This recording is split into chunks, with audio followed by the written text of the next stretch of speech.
a sure way to bring a marriage to an end. If there is a problem with the physical, intimate relationship in the marriage, or I was once in a relationship where I used to have physical, intimate relation once in a year, sometimes once in 2 years.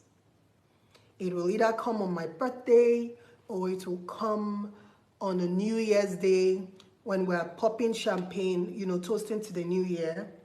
I'm going to be invited to the room for an intimate relation and a promise of a new year that things are going to be better. I lived this life, or I was in this relationship for many years. No matter how I tried to talk about this, my partner wouldn't listen. He felt there was nothing wrong with our relationship. He felt other couples are going through what we are going through. And I was made to believe that it was normal. And the loneliness, the pain and the shame I'm talking about is your inability to speak out. You will be too ashamed of the situation that you are in that you wouldn't be able to speak to someone. You wouldn't be able to talk to a friend. You wouldn't be able to talk to a relative because you are engulfed in that shame. You wouldn't know if they will look at you and blame you for having little with anyone. You live in pain, year in, year out. You live in utter silence. You're unable to talk about it because you are afraid to discuss this with any other person other than your partner.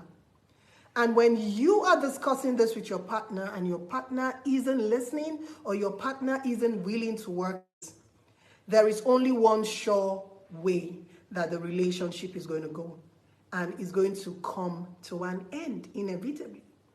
Some couples are able to live or rather coexist in a sexless relationship for a period of 2 weeks, while some are able to live in the sexless relationship for as long as 10 years, 20 years, or even a lifetime.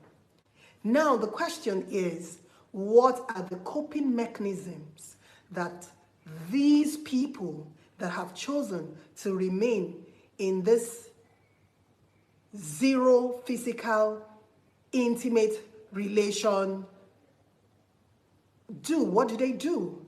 If you are in a relationship that you have zero physical intimacy with your partner, what are the coping mechanisms?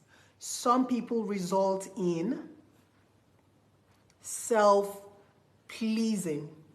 They result in all manner of self-pleasing methods, self-pleasing devices. They invest in self-pleasing devices to create self-pleasing situations for themselves. That is a coping mechanism for some of them. And some people will result in cheating.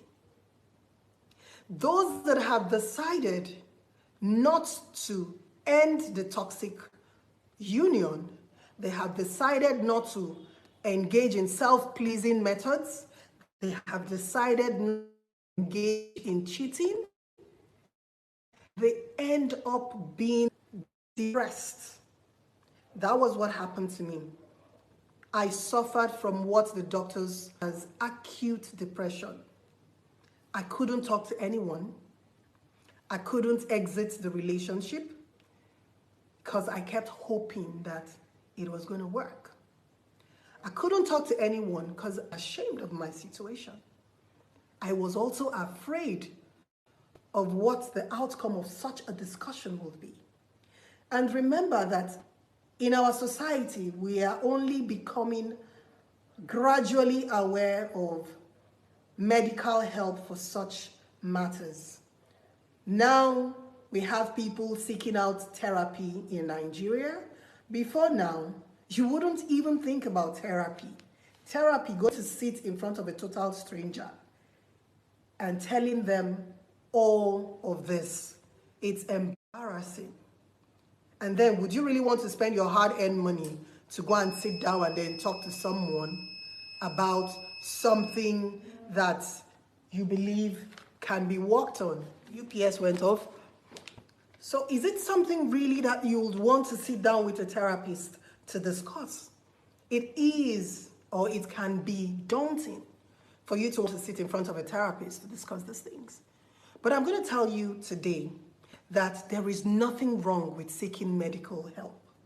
If you found yourself in a situation like this and you want to wait it out, or you believe you can wait it out while you're giving your partner an opportunity to meet you halfway, the opportunity of working on your your physical intimate relations, you need to take care of your mental health. There is nothing wrong with seeing a therapist. I learned the hard way. I didn't seek therapy. I wasn't able to discuss it with anyone until I started suffering from acute depression. And I was prescribed medication. And at that point, when I was prescribed with medication for acute depression, I knew I had to treat the root cause of my problem. I could no longer go on having physical intimate relations once in a year or once in 2 years. It was driving me crazy. It was messing up with everything that I was. I felt so unloved. I felt used. I felt lied to. I felt cheated upon. I wasn't okay anymore. And I wasn't just going to take paracetamol for a malaria situation. I was going to treat the root cause of the problem. Then I had realized that my partner had no intentions of changing or listening to me or trying to get physically intimate with me more than once or twice a year. So I knew the only way out was for me to put an end to that relationship. So you might look at it as, oh, it's a trivial topic. It isn't a trivial topic, especially if you are in a monogamous relationship. Your partner owes it to you to satisfy you sexually, just like you owe it to your partner to satisfy him or her sexually, because you or the both of you have decided to be in a monogamous relationship. So you are indebted to each other to satisfy each other.